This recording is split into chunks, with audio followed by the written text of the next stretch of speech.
अक्सर वो स्टूडेंट जो किसी छोटे गांव में, छोटे शहर में रहा करते हैं, तो जब वो किसी बड़े शहर में या किसी बड़ी यूनिवर्सिटी में एडमिशन लेते हैं, तो सबसे पहले जो उनका मसला होता है वो उनकी रिहाइश का मसला होता है। और अक्सर लोगों को यूनिवर्सिटी की तरफ से जो भी हॉस्टल होते हैं वहाँ पे रिहाइश मिल जाया करती है,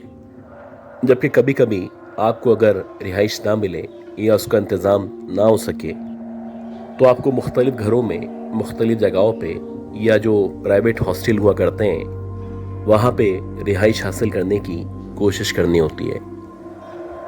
आज ये जो वाक़या मैं आपके साथ शेयर करने वाला हूँ, अगर मैं खुद से इसका विटनेस नहीं होता और अगर कोई मुझे ये वाक़या सुनाता तो हो सकता है कि मैं भी इन वाक़यात पे या इस वाक़े पे यकीन नहीं करता। ये जो वाक़या है ये 2011 या आप कह सकते हैं कि 2012 के शुरू का वाक़या है। उस दौर में मैं गुलशन इकबाल में, यानी कि जहाँ पे एक बहुत बड़ा अस्पताल मौजूद है जो कि बेसिकली एक मेडिकल यूनिवर्सिटी भी है, वहाँ के एक हॉस्टल में जॉब किया करता था। मेरा जो काम था वो सिक्योरिटी का काम था और अक्सर जो मेरी शिफ्ट्स थी वो रोटेट हुआ करती थी। कभी मुझे दिन में ड्यूटी देनी होती थी, कभी मुझे रात के लिए ड्यूटी देना पड़ती थी और कभी कभी ऐसा होता था कि दो दो दिन यानी डबल डबल शिफ्ट्स हमें परफॉर्म करनी होती थी। ऐसे ही एक रात थी और जो मेरी ड्यूटी थी वो दिन की ड्यूटी थी। तो ड्यूटी करने के बाद जब मैं 8 साढ़े 8 बजे अपने रूम के अंदर आया तो मैं इस कदर थक चुका था कि मैं फ्रेश होने के बाद खाना खाए बगैर एकदम से सोने के लिए लेट गया। मुझे अच्छी तरह याद है कि जब मैं सोने के लिए लेटा तो मैं अपने रूम के अंदर, यानी कि जो गार्ड्स का रूम हुआ करता है, वहाँ पे लेटा था। लेकिन रात के 3 साढ़े 3 बजे जब मेरी एकदम से भूख लगने की वजह से आँख खुली तो मैंने अपने क़ुर्ब जवार में एक अजीब मंजर देखा। मैंने देखा कि मैं बजाय इसके कि अपने कमरे में सो रहा होता, कमरे के बाहर जो सहन मौजूद है उस सहन के दरमियान में अपने पलंग के ऊपर लेटा हुआ हूँ। अव्वल बात तो यह है कि जो पलंग है ये कमरे के अंदर मौजूद था और मुझे अच्छी तरह याद है कि फ्रेश होने के बाद मैं इस पलंग पे लेटा था और लेटते ही सो गया था। लेकिन जब मेरी आंख खुली तो मैं सहन के बीच में अपने पलंग के ऊपर लेटा हुआ था और ऐसा लग रहा था जैसे कुछ लोगों ने मिलके मुझे ना सिर्फ मेरे कमरे से निकाला है बल्कि पलंग समेत उठाने के बाद मुझे सहन के अंदर बिल्कुल बीच में लिटा के छोड़ दिया है। अजीब बात यह थी कि मेरे अलावा जितना भी सिक्योरिटी का स्टाफ था उनसे ना ही मेरा मजाक था, ना ही ज़्यादा बातचीत थी। मैं अजीब कश्मकश में था और सोच रहा था कि मेरे साथ ये जो वाक़या पेश आया है क्या ये कोई हकीकत है या फिर मेरा वहम है। खैर, मैंने अपने आप को समझाया और मैं सोचने लगा कि शायद मैं इस कदर थक चुका था या मुझे इस कदर नींद आ रही थी कि मैं बाहर ही सहन में पलंग डाल के सो गया हूँगा। काफ़ी देर तक अपने आप को समझाने के बाद मैंने पलंग उठाया और दोबारा से कमरे के अंदर रखा और आंखें बंद की और सोने की कोशिश करने लगा। अल्लाह अल्लाह करके जैसे तैसे मुझे नींद आई और जब मेरी आंख खुली तो सुबह के 9:30 10 बजे का टाइम था। खैर, जैसे ही मेरी आंख खुली तो मुझे कुछ अजीब सा शोर जैसा महसूस हो रहा था और ऐसा लग रहा था जो हॉस्टल की लड़कियां हैं वो आपस में लड़ रही हैं या हो सकता है किसी बात पे बहस कर रही हैं। खैर, मैं अपने कमरे से होता हुआ जब बाहर निकला तो बाहर निकलने के बाद मैंने देखा कि बहुत सारी लड़कियां हैं जो जमा हुई हुई हैं और बहुत अजीब अजीब बातें कर रही हैं। उनमें जो लड़की थी जो कि सबसे ज़्यादा बोल रही थी वो बता रही थी कि रात को वो किसी काम से या किसी तकरीब में हॉस्टल से बाहर गई हुई थी। अब जब वो हॉस्टल में वापस आई तो रात के तकरीबन 2:30 या पौने 3 बजे का टाइम था और इसके साथ इसके रूम में एक और इसकी मेट हुआ करती है। बहरहाल, जब ये हॉस्टल में वापस आई तो ये बताती है कि जैसे ही मैं अपने रूम के अंदर एंटर हुई तो मुझे एकदम से शदीद सर्दी का एहसास हो रहा था। ऐसा लग रहा था जैसे इस रूम के अंदर किसी ने एसी ऑन किया हुआ है हालांकि इस कमरे में ना ही एसी मौजूद था और ना ही इतनी वेंटिलेशन की जगह थी कि मुसलसल ठंडी हवा आने की वजह से ये जो कमरा है वो ठंडा हो सके। खैर, मुझे लगा कि शायद मैं बाहर से आ रही हूँ, तो इसी वजह से मुझे जो सर्दी है वो बहुत ज़्यादा महसूस हो रही है। खैर, मैं वॉशरूम के अंदर गई और जब मैं वॉशरूम के अंदर गई तो मैंने सोचा थोड़ा फ्रेश हो जाती हूँ। जैसे ही मैंने शॉवर खोला तो ऐसा लगने लगा कि बहुत ही ठंडा, बिल्कुल यख पानी है जो एकदम से मेरे ऊपर आके गिरा है। एक अजीब कन्फ्यूजन थी और मैं मुसलसल सोच रही थी कि इतनी सर्दी या इतना ठंडा पानी बिला आखिर कैसे इधर हो सकता है। बहरहाल मैं वहाँ से बाहर निकली और चेंज करने के बाद मैंने अपनी जो फ्रेंड थी, जो कि ऑलरेडी कमरे के अंदर मौजूद थी और बहुत ही गहरी नींद में थी, मैं उसके पास गई और मैंने उसको हिला के उठाने की कोशिश की। अब जैसे ही मैंने उस लड़की को हाथ लगाया या उसको हिलाने की कोशिश की तो मुझे ऐसा लगा कि मैंने उसको हाथ नहीं लगाया, बल्कि शायद किसी बर्फ के टुकड़े को या किसी ऐसे इंसान को हाथ लगाया है जो कि बर्फ से बना हुआ हो। जैसे ही मैंने उसको टच किया तो मुझे एकदम से शदीद सर्दी का या ठंडक का एहसास होने लगा। ये जो कुछ हो रहा था या जो कुछ मैं महसूस कर रही थी, ये ना सिर्फ एबनॉर्मल था, बल्कि अब मुझे लग रहा था कि शायद मेरी जो तबीयत है वो ज़्यादा ख़राब हो चुकी है या फिर हो सकता है कि मुझे नींद आ रही है। खैर, मैं अपने बेड पे लेटी,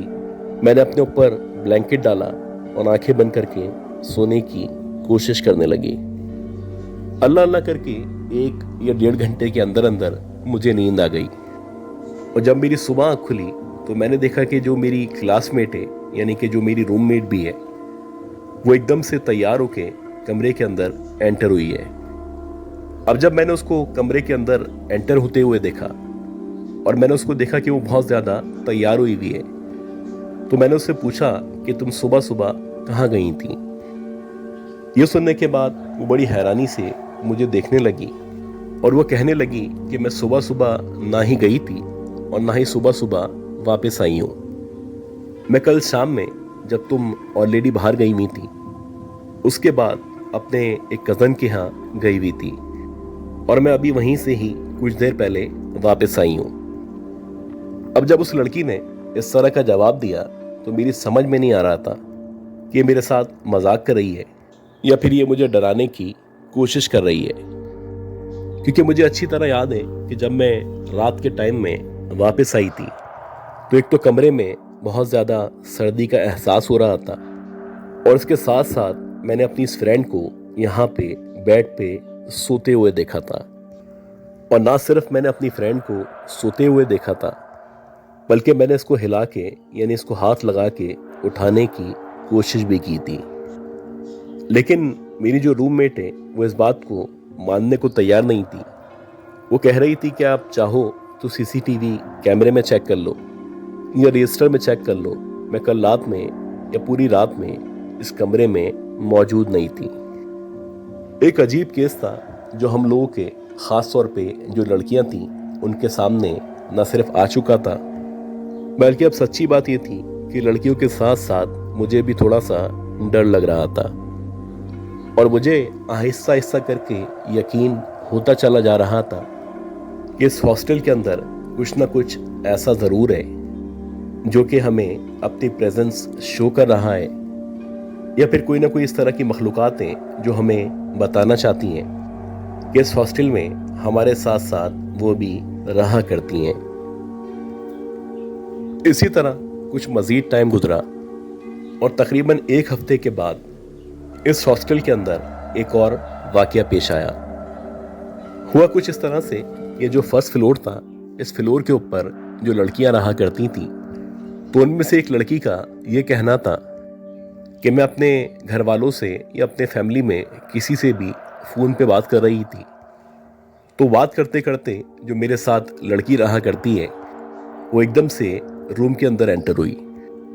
और जैसे ही वो रूम के अंदर एंटर हुई तो उसने मेरी तरफ देखा और मेरी तरफ देखने के बाद वो सीधी गुस्ल खाने में चली गई। अब मेरा जो फोकस था वो फ़ोन की तरफ था और मैं मुसलसल अपने घर वालों से बातें कर रही थी। खैर, जब मैं फ़ोन से फ्री हुई और फ्री होने के बाद मुझे भी महसूस हुआ कि मुझे वॉशरूम का इस्तेमाल करना है, तो मैं उठी और मैंने सोचा कि नॉक करती हूँ और उस लड़की से बोलती हूँ कि जितना जल्दी हो सकता है बाहर आने की कोशिश करो। और इसी इरादे से मैं खड़ी हुई और खड़े होने के बाद वो जो वॉशरूम था वहाँ पे जाके मैंने नॉक करना शुरू किया। मैंने नॉक किया तो अंदर से किसी की भी आवाज़ नहीं आई। इसी तरह मैं तकरीबन 2 या 3 मिनट तक नॉक करती रही और मुसलसल उस लड़की का नाम लेके उसको आवाज़ देती चली गई। लेकिन इन 2 या 3 मिनट तक मुसलसल उस लड़की का कोई भी रिस्पॉन्स मुझे नहीं सुनाई दिया। अब मुझे लगने लगा कि जो लड़की है यकीनन मेरे साथ मजाक कर रही है या फिर ये मुझे तंग करना चाहती है। लिहाजा मैंने सोचा कि अब इसने अगर दरवाज़ा नहीं खोला तो मैं धक्का देके या जैसे भी दरवाज़ा खोलने की कोशिश करूंगी। और ऐसे ही हुआ कि 3 या 4 मिनट मज़ीद वेट करने के बाद जब मैंने धक्का देके दरवाजे को खोलने की कोशिश की तो एकदम से दरवाज़ा फौरन से खुल गया। और अजीब बात ये थी कि जब दरवाज़ा खुला तो दरवाज़ा खुलने के बाद जब मैंने अंदर की तरफ देखा तो अंदर ना ही मेरी रूममेट मौजूद थी और ना ही मेरी रूममेट के अलावा कोई अंदर मौजूद था।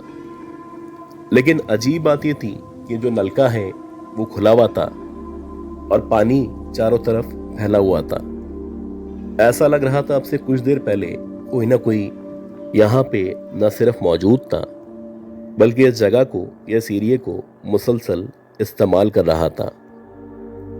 अब ये जो बैक टू बैक वाकयात थे जो कि इस हॉस्टल में न सिर्फ पेश आ रहे थे बल्कि यहाँ की जो भी इंतज़ामिया थी, ख़ास तौर पे यहाँ पे जो एक फ़ीमेल इंचार्ज थी, उनको भी बार बार इन वाकयात के बारे में बताया जा रहा था। खैर, उन्होंने अपने तौर पे मुख्तलिफ जो भी स्टाफ थे या उनके जो भी सीनियर थे उनसे इन बातों के बारे में डिस्कस करना शुरू किया। और उसके बाद इस हॉस्टल में ख़ास तौर पे फर्स्ट फ्लोर पे तकरीबन 4 या 5 हफ्तों तक मुसलसल कुरान ख़वानी करवाई गई। और अक्सर लड़कियों को कहा जाता कि वो अपने अपने रूम्स के अंदर सूरह बकरा की तिलावत लगा के रखा करें। और जब से हम लोगों ने या स्टाफ ने ये सब करना शुरू किया था तो आहिस्ता आहिस्ता करके ये जो हॉस्टल था, यहाँ पे जितने भी इश्यूज थे वो एक एक करके ना सिर्फ ख़त्म होना शुरू हो चुके थे बल्कि उसके बाद से किसी भी लड़की ने या किसी भी स्टाफ ने इस तरह की किसी भी एक्टिविटी को विटनेस नहीं किया। मेरा नाम इरम है और ये जो कहानी, ये जो वाकया हमारे साथ पेश आया था, ये अब से तकरीबन 7 या 8 साल पहले पेश आना शुरू हुए थे। उस दौर में हम लोग गुलिस्तान जौहर के एक ब्लॉक के अंदर एक प्रोजेक्ट में रहा करते थे। अब ये जो हमारा अपार्टमेंट था या जिसे आप फ्लैट भी कह सकते हैं, ये सबसे ऊपर मौजूद था, यानी कि टॉप फ्लोर पे हम लोग रहा करते थे और हमारे अपार्टमेंट के ऊपर छत मौजूद थी। अब ये जो अपार्टमेंट था, यहाँ पे एक तो सिक्योरिटी बड़ी ज़बरदस्त थी और इसके अलावा यहाँ पे जितने भी मेल्स थे उनको ख़ास तौर पे छत के ऊपर जाने की या झांका तूकी करने की इजाज़त हरगिज़ नहीं थी। लेकिन अजीब बात ये थी कि जो हमारा अपार्टमेंट था, हम जब से यहाँ पे शिफ्ट हुए थे तो हमने कुछ अजीब चीज़ें थी जो ऑब्ज़र्व करना शुरू की थी। यानी कि रात के औकात में तकरीबन 2 या 3 बजे अक्सर ऐसा महसूस होता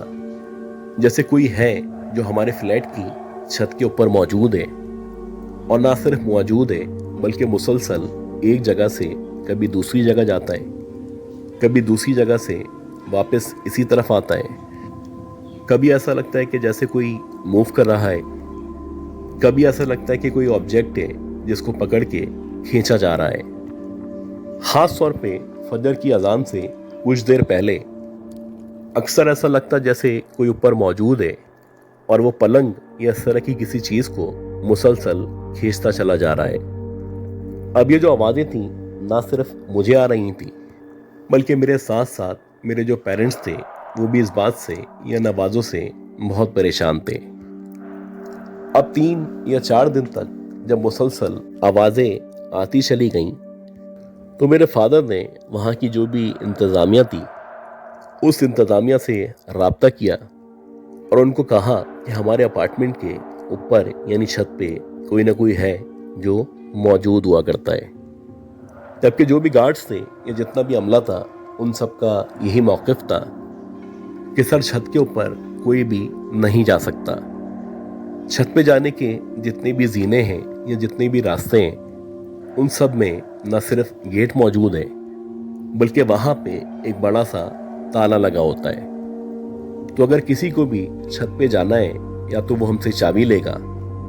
या फिर वो बाहर की तरफ से फ्लैटों से लटकता हुआ छत के ऊपर जा सकता है।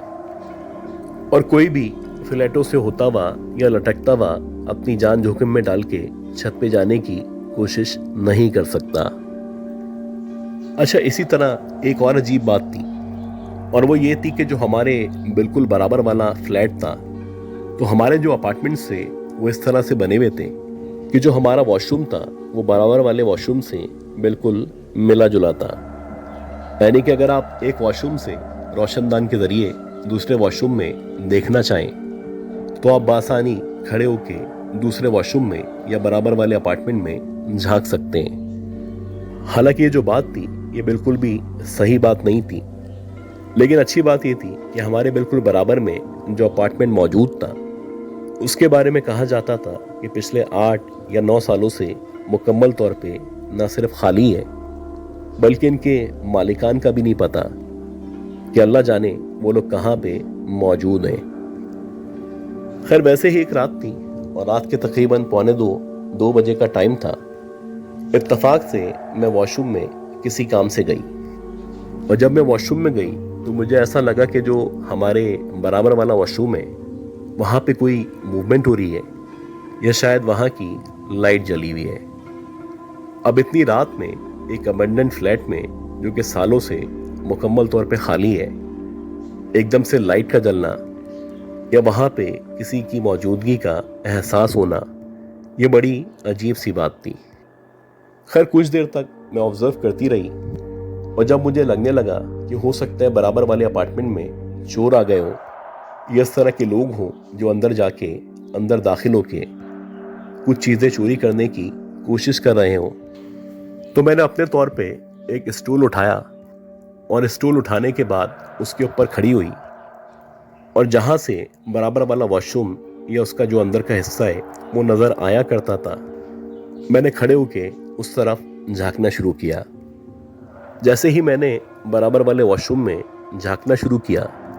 तो एक तो सबसे पहली बात कि वहाँ की लाइट जल रही थी और दूसरी बात यह है कि जैसे ही मैंने बराबर वाले वॉशरूम में अंदर की तरफ देखा तो मैंने देखा कि एक बड़ी उम्र की औरत है जो कि तकरीबन 45 से 50 साल की होगी। वो शीशे के सामने ना सिर्फ खड़ी हुई है बल्कि मुसलसल एक कंघी के जरिए अपने बाल बनाती जा रही है। उस औरत के चेहरे पे या उसके हाथों पे बेइंतहा जख्म मौजूद थे और ऐसा लग रहा था जैसे उसके हाथों से या उसके चेहरे से खून रस रहा है। अजीब बात यह थी कि ये जो औरत थी, इसकी जो आंखें थी वो ऐसा लग रहा था जैसे उसकी आंखों से लाल कलर की रोशनी निकल रही है। खैर, अभी जबकि मैं उसके हुलिये पे या उसके जिस्म पे गौर कर रही थी, एकदम से वो जो औरत थी वो पलटी और उसने पलट के बराह रास्त मेरी तरफ देखना शुरू किया और जैसे ही उस औरत ने मेरी तरफ देखा तो ऐसा लग रहा था जैसे अगले ही लम्हे वो औरत एकदम से मेरे पास आ जाएगी और हो सकता है वो मेरी जान ले ले। खैर, अगले ही लम्हे एकदम से मैं पीछे हटी और पीछे हटने के दौरान ही मेरा जो पाँव था वो स्लिप हुआ और मैं एकदम से नीचे गिरी। नीचे गिरते ही मैं मुकम्मल तौर पे बेहोश हो चुकी थी और जब मेरी आंख खुली तो मेरे जो भी घर वाले थे वो मेरे खुरबो जबार में न सिर्फ मौजूद थे बल्कि मेरे होश में आने पे अल्लाह का शुक्र अदा कर रहे थे। घर वाले ये समझ रहे थे शायद मेरा वॉशरूम में पाँव स्लिप हुआ है। हालांकि जब मैंने उन लोगों को ये सारा का सारा वाकया बताया तो उन्होंने अपने तौर पे बराबर वाले फ्लैट में या उसके वॉशरूम में झांक के भी देखा, लेकिन वहां पे उनके मुताबिक बेइंतहा जाले लगे हुए थे और वहां पे किसी इंसान के मौजूद होने के या रहने के कोई भी इम्कानात मौजूद नहीं थे। अजीब बात यह थी, उनके मुताबिक यानी मेरे घर वालों के मुताबिक उस वॉशरूम के अंदर ना ही कोई लाइट मौजूद थी और ना ही वहां पे किसी भी तरह किसी के आने या जाने के निशानात या कोई निशानी नजर आ रहे थे।